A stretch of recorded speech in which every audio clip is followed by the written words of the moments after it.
Welcome to Saskatchewan. Those bison are just on this road and we're just taking a family walk today. So we get to see some pretty beautiful country around here.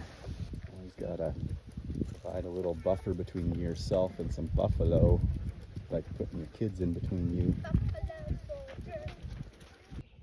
That's a pretty powerful sound, listening to a herd of buffalo.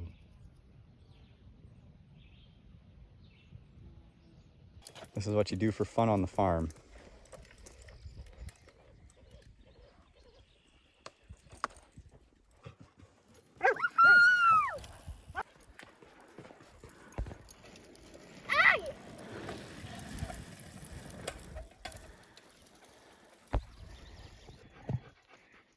Dogs can't even keep up to these kids.